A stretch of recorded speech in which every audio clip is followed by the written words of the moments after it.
Welcome to middle education. आप लोग का बार बार एक ही कमेंट आ रहा था कि प्लीज सर क्लास 9th की विज्ञान की बेहतरीन तैयारी के लिए वीडियो लाइए। एंड फाइनली अब वीडियो आ चुका है।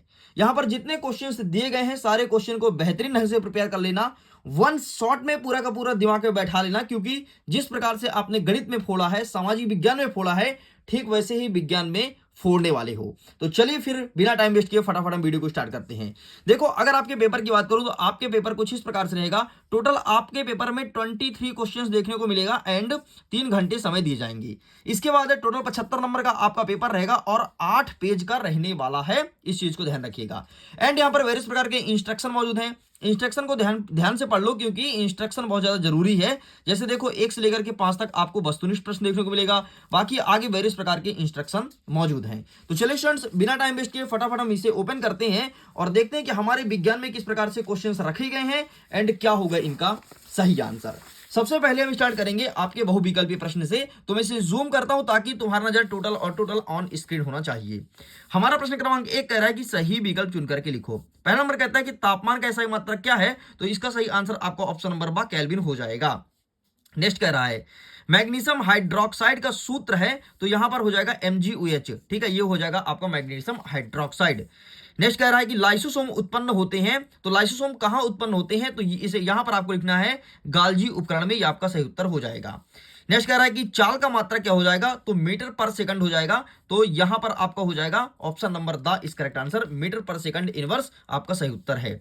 नेक्स्ट कह रहा है कि चंद्रमा की सतह पर गुरुत्वीय बल पृथ्वी के सतह पर गुरुत्वीय बल की अपेक्षा कितने गुना होता है, तो 1/6 गुना होता है। ये आपका सही उत्तर हो जाएगा।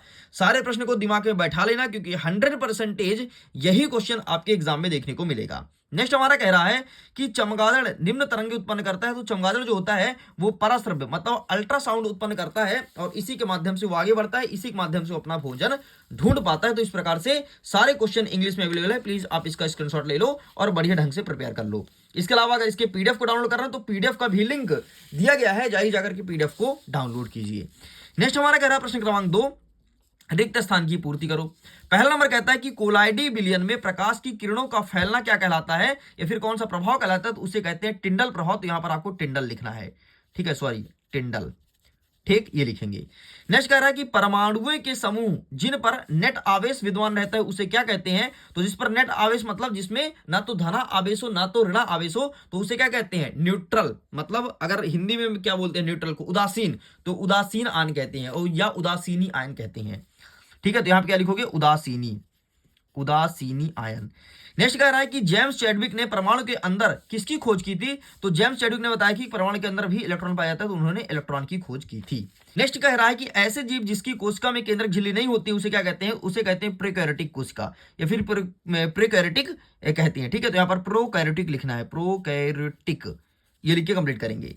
नेक्स्ट कह रहा है कि वेग परिवर्तन की दर को क्या कहते हैं, तो यहां पर त्वरण कहते हैं, तो यहां पर आपको त्वरण लिखना है। इस प्रकार से होता है कंप्लीट।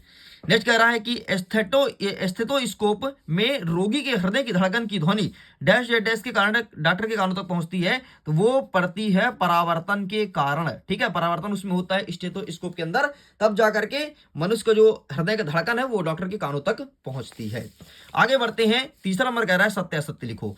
पहला नंबर कहता है कि धातुएं आघात वर्धनीय तो होती है, इन्हें पीट करके महीन चादर में ढाला जाता है, तो बिल्कुल सही है। नेक्स्ट कहता है कि परमाणु किसी तत्व का सूक्ष्मतम कण होता है, यह भी बिल्कुल सही है। नेक्स्ट कह रहा है कि सभी कोशिकाएं पूर्ववर्ती कोशिकाओं से बनी होती है, यह बिरचो ने बताया था। यह बात बिल्कुल सही है कि जितने भी कोशिकाएं हैं पूर्ववर्ती कोशिका से बनी होती है, लेकिन इसे बताने वाला बिरचो नहीं था, तो ये आपका गलत हो जाएगा, क्योंकि इसे रॉबर्ट हुक ने बताया था। नेक्स्ट कह रहा है कि न्यूटन का गति का द्वितीय नियम क्रिया प्रतिक्रिया का नियम कहलाता है, गलत बात है। ये न्यूटन के गति का द्वितीय नियम क्रिया प्रतिक्रिया नहीं है, बल्कि उनका तृतीय नियम है। नेक्स्ट, जब बल विस्थापन की दिशा के विपरीत दिशा में कार्य करता है तो किया गया कार्य ऋणात्मक होता है, बिल्कुल सही है। एंड बॉस इंडिकस भारतीय पशु है, ये भी आपका सही है। इस प्रकार से सारे क्वेश्चन इंग्लिश में अवेलेबल है, आप सभी क्वेश्चंस का बाकायदे फोटो खींच सकते हो। अगर स्टूडेंट्स आपको पीडीएफ डाउनलोड करना है विथ सॉल्यूशन क्वेश्चन का, तो पीडीएफ डाउनलोड कीजिए, लिंक डिस्क्रिप्शन बॉक्स में है, पीडीएफ का डाउनलोड कीजिए। आपको question paper with solution provide कराया जाएगा, जो कि इस वीडियो में दिखाने वाला हूं, वही आपको पीडीएफ के रूप में मिलेगा। आगे बढ़ते हैं। हमारा चौथा नंबर कहता है कि सही जोड़ी बनाइए। एक साइड लिखा है आ, दूसरा लिखा है बा। पहला नंबर कहता है कि द्रव का गैसों में परिवर्तन क्या कहलाएगा, तो द्रव का गैसों में बदलना ये कहलाता है आपका वाष्पीकरण, तो ये हो जाएगा आपके पहले का। नेक्स्ट कहता है डाल्टन, तो डाल्टन ने परमाणु को सिद्धांत बताया था, तो यहां पर आपको हो जाएगा परमाणु से की विभाज्यता, इसको बताने वाले डाल्टन थे, हो जाएगा दूसरे का। नेक्स्ट कहता है कालीन काइमा, कालीन काइमा उत्तक है, ठीक है, तो अभी इसे छोड़ते हैं भाई, ठीक। नेक्स्ट कहता है कि न्यूटन, तो न्यूटन ने बताया था एसआई बल का सही मात्रक न्यूटन होता है, तो ये हो जाएगा आपके चौथे का, ठीक है। नेक्स्ट कह रहा है ध्वनि, तो ध्वनि जो होती है तो यहां पर क्या हो जाएगा, ध्वनि जो होती है ध्वनि में निकलती है परसव्य तरंगे, तो ये हो जाएगा आपके पांचवे का, ठीक है। अब देखो क्या बचा, दो बचा, एक रेहू, तो रेहू में यांत्रिकी तरंगे, पौधे में लचीलापन, ठीक है। अच्छा कालीन काइमा उत्तक, पौधे में लचीलापन होता है, तो ये हो जाएगा तीसरे का, ये भी खत्म। अब एक बचा है रेहू, तो क्या क्या बचा है, यांत्रिकी तरंगे एंड पतली भित्ति युक्त पैकिंग कोशिकाएं और मध्य क्षेत्र भोजी, ये बचा हुआ है। तो भाई साहब इसका आंसर आप हमें दीजिए कमेंट सेक्शन में, एक बचा है, एक का आंसर आपको देना ही पड़ेगा, मुझे भी पता चले कि आपकी प्रिपरेशन कितनी है, ठीक है। सेम क्वेश्चन इंग्लिश में मिलेगा, प्लीज आप ही इसे देख लीजिए। आगे हमारा पांचवा नंबर कह रहा है एक शब्द या एक वाक्य में उत्तर दो। पहला नंबर कहता है कि बाष्पीकरण को प्रभावित करने वाले कोई एक कारक लिखो, तो यहां पर आप तापमान लिख दो ना, एक कारक बोला तापमान लिख दो, टेम्परेचर। नेक्स्ट कह रहा है कि वायु गैस में गैस का विलयन है, वायु जो है गैस में गैस का विलयन है, मतलब कई प्रकार की गैसों से मिलने से वायु बनता है, तो इसके मुख्य घटक बताना है, तो आप यहां पर लिख दो धूल के कण, ठीक है, धूल के कण लिख दो, ठीक है, आप लिख दो धूल के कण के अलावा यहां पर पत्थर लिख दो या फिर रेत लिख दो, कुछ भी लिख दो, ठीक है। आपसे दो संगठक पूछा है, घटक पूछा है। नेक्स्ट कहता है कॉपर का प्रतीक क्या होता है, तो Cu मतलब कॉपर होता है। नेक्स्ट कहता है संवेग का सूत्र क्या होता है, तो P बराबर mv, ये होता है संवेग। नेक्स्ट कहता है एक जूल को परिभाषित करो, तो सिंपल सा किसी वस्तु पर, समझो कोई ये कोई वस्तु है, किसी वस्तु पर एक न्यूटन बल लगाने पर अगर ये 1 मीटर तक खिसकती है, इसे कहते हैं 1 जूल। फिर से सुन लो, अगर किसी वस्तु पर 1 न्यूटन बल लगाने से वह 1 मीटर तक विस्थापित होती है, उसे 1 जूल कहा जाता है। नेक्स्ट कहता है कि मिश्रित फसल से आप क्या समझते हैं, तो सिंपल सा दो या दो से अधिक फसलों को आपस में बोना या एक ही खेत में बोना मिश्रित फसल कहलाता है, ठीक है। और मिश्रित फसल हमेशा बोनी चाहिए क्योंकि इससे मिट्टी की उर्वरक शक्ति बढ़ती है। इस प्रकार से ये पूरा कंप्लीट होता है। देख लो सारे क्वेश्चन यहाँ पर इंग्लिश में अवेलेबल, बढ़िया आप इसका फोटो खींच लो। चलो आगे बढ़ते हैं। प्रश्न क्रमांक 6 कह रहा है कि भौतिक एवं रासायनिक परिवर्तन में विभेद कीजिए, मतलब अंतर बताना है और उदाहरण सहित प्रश्न आपका पूछा गया। कितने नंबर का, 2 नंबर का प्रश्न पूछा गया है। तो आइए हम आपको दिखाते हैं क्या होता है भौतिक परिवर्तन और क्या आपको लिख करके आना है, ठीक है। सॉरी, भौतिक और रासायनिक दोनों आपको मैं दिखा देता हूं, ठीक। तो ये रहा है आपके सामने, प्लीज टेक अ स्क्रीनशॉट। तो पेज नंबर 30 में भौतिक और रासायनिक परिवर्तन, ये देखो इसके उदाहरण यहाँ पर लिखे गए हैं, ठीक। तो ये लिखा है, ये देखो दो एग्जांपल लिखा गया, तो बढ़िया आप इसका फोटो खींच लो, 2 ही लिखना था। आगे बढ़ते हैं कि निलंबन के कोई 2 गुणधर्म बताओ। निलंबन क्या होता है, उसे गुणधर्म बताना है। तो ये रहा है आपके सामने निलंबन, ठीक है। ये देखो डी नंबर में लिखा है निलंबन एंड ये निलंबन लिखा गया, आप इसका फोटो खींच लो। आगे बढ़ते हैं, नेक्स्ट कह रहा है 7वां नंबर, समांगी एवं विस्वांगी मिश्रण में विभेद कीजिए उदाहरण सहित। ये प्रश्न 2 नंबर का पूछा गया है, इंग्लिश में अवेलेबल है, ठीक है। एंड अथवा क्या कहता है कि मिश्रण तथा यौगिक में अंतर स्पष्ट करो। आइए हम आपको दिखाते हैं समांगी व विस्वांगी मिश्रण। तो ये रहा आपके सामने समांगी और विस्वांगी, टेक अ स्क्रीनशॉट, ठीक है। नेक्स्ट हमारा क्या कह रहा है, अथवा वाला, अथवा कह रहा है मिश्रण और यौगिक में अंतर, ये रहा, इसका ही फोटो खींच लो। आगे बढ़ते हैं, नेक्स्ट हमारा 8वां नंबर कह रहा है कि स्थिर अनुपात का नियम किसे कहते हैं, एंड अथवा कहता है कि द्रव्यमान संरक्षण का नियम क्या है, ठीक है। स्थिर अनुपात और द्रव्यमान संरक्षण, तो आइए मैं दिखा देता हूं फटाफट आपको स्थिर अनुपात का नियम। तो ये रहा है आपके सामने सबसे पहले द्रव्यमान संरक्षण और ये रहा आपके सामने स्थिर अनुपात का नियम, ठीक है। चलो आगे बढ़ते हैं, नेक्स्ट कह रहा है कि निम्नलिखित यौगिक का रासायनिक निम्नलिखित सूत्र का यौगिक नाम बताना है। तो ये है आपका हाइड्रोजन सल्फाइड, ये है मैग्नीशियम डाइक्लोराइड, ठीक है। 2 है ना इसलिए, या फिर मैग्नीशियम क्लोराइड बोल सकते हो, लेकिन यहाँ पर 2 है इसलिए डाई बोलना पड़ेगा। तो हाइड्रोजन सल्फाइड और मैग्नीशियम क्लोराइड, ठीक है। डाई मत बोलो, क्लोराइड लिख करके काम चलाया जा सकता है। नेक्स्ट हमारा अथवा कह रहा है कि अणु और परमाणु में अंतर बताओ। तो आइए दिखाते हैं, ये रहा आपके सामने अणु और परमाणु में अंतर। आगे बढ़ते हैं, प्रश्न क्रमांक 10 कह रहा है कि रक्त के 2 कार्य बताना है। तो सबसे पहले रक्त थक्का जमाने में मदद करता है, रक्त जो होता है वो थक्का जमाने में मदद करता है, और जो रक्त होता है वो आपके बॉडी के सभी भागों को चलने फिरने के लिए वो एक तरह से ब्लड फ्लो करता है या फिर उसे उत्प्रेरक का काम करता है। नेक्स्ट कहता है रंध्र के 2 कार्य बताना है। आओ मैं रंध्र का कार्य दिखा देता हूं, ठीक है। चलो इसका आंसर आपको मिलेगा पेज नंबर 62 में, ठीक है। तो ये रहा आपके सामने रंध्र के कार्य, टेक अ स्क्रीनशॉट। चलो आगे बढ़ते हैं, नेक्स्ट बाकी यहाँ पर छोड़ देते हैं, सारे क्वेश्चन यहाँ पर होते हैं कंप्लीट। चलो आगे बढ़ते हैं, नेक्स्ट हमारा क्या कह रहा है 11वां नंबर कि चाल और वेग में 2 अंतर बताइए। क्या होता है चाल और क्या होता है वेग। तो ये रहा आपके सामने इसका अंतर, चाल और वेग, ये रहा एंड ये रहा, आपको इतना लिखना है। आगे बढ़ते हैं। अथवा कहता है कि त्वरण किसे कहते हैं, इसका मात्रक लिखिए। ये वाला प्रश्न पूछा गया है। तो आइए मैं दिखा देता हूं कि त्वरण क्या होता है। ये रहा है आपके सामने त्वरण। ठीक, एक सेकंड, क्या पूछा, त्वरण किसे कहते हैं इसका मात्रक बताना है ना। तो ये रहा आपके सामने त्वरण, ये टेका स्क्रीनशॉट। ठीक है, ये लिखा है। नेक्स्ट हमारा कह रहा है कि चाकू या कुल्हाड़ी धारदार क्यों बनाए जाते हैं। तो इसका आंसर आप दीजिए कमेंट सेक्शन में। देखता हूं सबसे पहले कौन स्टूडेंट देता है। जिस स्टूडेंट का आंसर सबसे सही रहेगा, मुझे अच्छा लगेगा, मैं इसको हार्ट दूंगा। अथवा में कहता है कि किसी वस्तु के घनत्व से क्या तात्पर्य है, उसका एसआई मात्रक बताना है।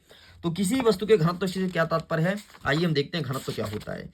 ये लिखा गया है आपके बारे में, घनत्व के बारे में। तो टेका स्क्रीनशॉट, नंबर देख रहे हो, ये बस इतना तुम्हें लिखना है। आगे बढ़ते हैं। 13 नंबर कह रहा है कि आर्किमिडीज के सिद्धांत के 2 अनुप्रयोग बताना है। और अथवा कहता है कि मुक्त पतन से क्या समझते हैं। तो आर्किमिडीज के सिद्धांत, आइए हम दिखाते हैं क्या होते हैं इनके सिद्धांत। ये रहा आपके सामने आर्किमिडीज के सिद्धांत। ठीक है, एंड अथवा क्या कहता है, मुक्त पतन। ठीक है, तो मुक्त पतन भी दिखा देता हूं। एंड ये रहा है आपके सामने मुक्त पतन। ठीक है, तो आप इसका फोटो खींच लो। आगे बढ़ते हैं। नेक्स्ट हमारा कह रहा है 14 नंबर कि एक विद्युत हीटर को घोषित शक्ति मतलब 1500 वाट है। तो 10 घंटे में यह कितनी ऊर्जा का उपयोग करेगा। ठीक है, ये प्रश्न पूछा गया है। तो इसका आंसर आपको यहां पर दिया गया है। ठीक, तो आप इसका फोटो खींच लो। चलिए आगे बढ़ते हैं। नेक्स्ट क्या कह रहा है अथवा में कि शक्ति को परिभाषित कीजिए और इसका एसआई मात्रक बताना है कि क्या होता है शक्ति। तो इसका आंसर ये रहा आपके सामने, शक्ति को परिभाषित कीजिए। ठीक है, ये लिखा है ना शक्ति, ये लिखा है पावर। तो ये और इसका एसआई मात्रक यहाँ पर लिखा गया कि शक्ति का एसआई मात्रक वाट होता है, इतना लिखना है। आगे बढ़ते हैं। नेक्स्ट क्या कह रहा है, नेक्स्ट कह रहा है 15 नंबर कि किसी वस्तु की गतिज ऊर्जा क्या होती है, इसका सूत्र बताना है। एंड अथवा में क्या कह रहा है वो बाद में देखेंगे, सबसे पहले गतिज ऊर्जा वाला देख लेते हैं। तो ये रहा है आपके सामने गतिज ऊर्जा। ठीक, ये प्रश्न लिखा है, दूसरा नंबर का प्रश्न देख लो। एंड अब हम देखेंगे इसका आंसर। ये रहा आंसर, टेक अ स्क्रीनशॉट, अपने हिसाब से आंसर को छोटा बड़ा कर सकते हो। ठीक है, नेक्स्ट हमारा क्या कह रहा है अथवा वाला, 15 किलोमीटर द्रव्यमान की एक वस्तु 4 मीटर पर सेकंड यूनिवर्स के एक समान वेग से गतिशील है। तो वस्तु की गतिज ऊर्जा क्या होगी, ये प्रश्न पूछा गया है। तो इसका आंसर मैं दिखा देता हूं फटाफट। ये रहा आपके सामने, टेक अ स्क्रीनशॉट। ठीक है, चलो आगे बढ़ते हैं। नेक्स्ट क्या कह रहा है 16 नंबर कि पराध्वनि मतलब पराशब्द के 2 अनुप्रयोग बताना है। और अथवा कहता है कि अनुकरण किसे कहते हैं, स्पष्ट कीजिए। आइए मैं दिखाता हूं आपको पराशब्द के 2 अनुप्रयोग। तो ये रहा, टेक अ स्क्रीनशॉट, आप इसका फोटो खींच लो और बढ़िया अच्छे ढंग से प्रिपेयर कर लेना। चलो साइड करते हैं। नेक्स्ट अथवा कहता है कि अनुकरण किसे कहते हैं, स्पष्ट कीजिए। अनुकरण किसे कहते हैं, स्पष्ट कीजिए, प्रश्न पूछा गया है। तो ये रहा आपके सामने अनुकरण, आप इसका फोटो खींच लो। आगे बढ़ते हैं। नेक्स्ट कह रहा है 17 नंबर कि व्यावसायिक मधु उत्पादन के लिए एक देसी किस्म की मधुमक्खियां और एक इटालियन किस्म की मधुमक्खी का नाम बताओ। ये प्रश्न पूछा गया है। तो इसका भी आंसर मैं दिखा देता हूं कि क्या होगा इसका सही आंसर। ये रहा आपके सामने मधुमक्खी पालन के लिए। ठीक है, एंड ये तुम्हें लिखना है। आगे बढ़ते हैं। नेक्स्ट हमारा अथवा कहता है कि मिश्रित मछली संवर्धन के कोई 2 लाभ बताना है। मिश्रित मछली संवर्धन, ये रहा। ठीक है, जो गुण है ना, गुण वाला आपको लाभ में लिखना है। ठीक है, और दोष मतलब हानि कहलाता है और गुण लाभ कहलाता है। नेक्स्ट हमारा कह रहा है प्रश्न क्रमांक 18, ठोस और द्रव में कोई 3 अंतर बताना है। ठोस और द्रव से पूछा गया है। तो ये मैं दिखा देता हूं, ठोस और द्रव में कोई 3 अंतर। ठीक, तो ये लिखा है यहाँ पर ठोस द्रव गैस में तीनों लिखा गया है। एंड ये तो 2 लिखना है, ठोस और द्रव में लिख लेना। आगे बढ़ते हैं। अथवा कहता है कि उबलते हुए जल अथवा बाष्प में से जलने की तीव्रता किससे ज्यादा महसूस होगी, क्यों। मतलब चाहे उबलते हुए पानी से जलो या फिर बाष्प से, तो किससे तुम्हें ज्यादा महसूस होगी कि भाई हमने जल गया, किसमें ज्यादा दर्द करेगा, ये प्रश्न पूछा गया है। बहुत ही अच्छा प्रश्न है यार, है ना। तो अब जल के देख लेना तुम लोग, बाकी जल के मत देखो, यहाँ पर आंसर लिखा गया है तो पढ़ के तुम देख सकते हो।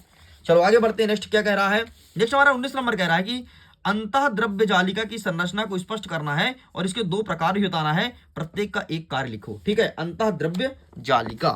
तो आइए इसका आंसर दिखाते हैं, 57 में अवेलेबल है। एंड ये रहा आपके सामने अंतः द्रव्य जालिका। तो प्लीज आप इसका फोटो खींच लो।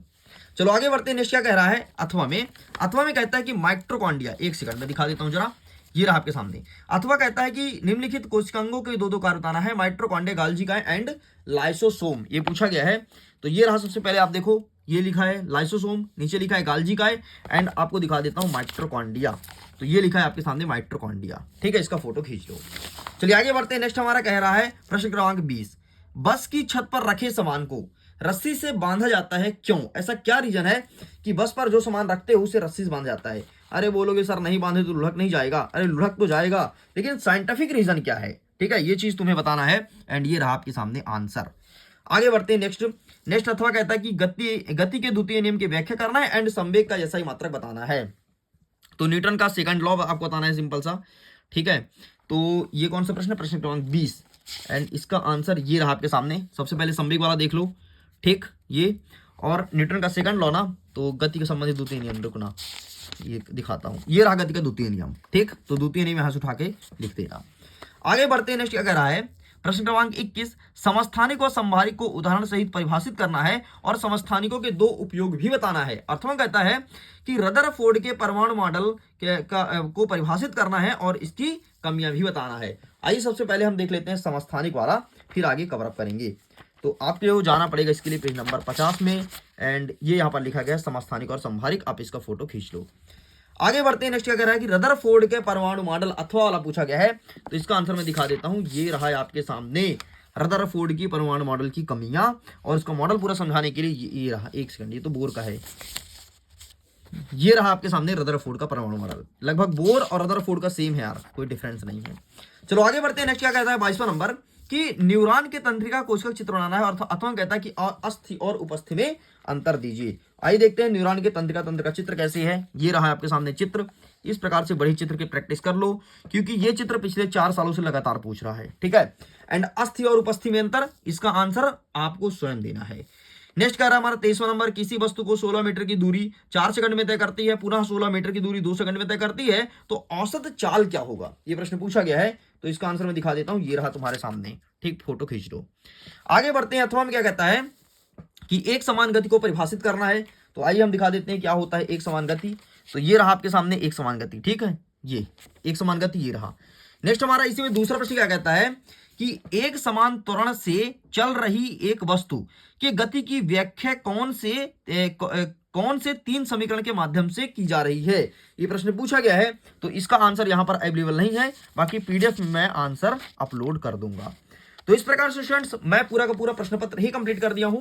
वीडियो पसंद आया तो वीडियो को लाइक कीजिए, अपने दोस्तों को शेयर कीजिए। पहली बार चैनल को सब्सक्राइब जरूर कीजिएगा, क्योंकि मिडिल एजुकेशन जो कंटेंट देता है 100% एग्जाम में देखने को मिलता है। एंड नेक्स्ट पेपर की तबाही मचाने के लिए चैनल को सब्सक्राइब करके जरूर रखना। लिंक डिस्क्रिप्शन बॉक्स में जाकर के जल्दी से पीडीएफ को डाउनलोड कीजिए। मैं वीडियो एंड करता हूं। Thanks for watching.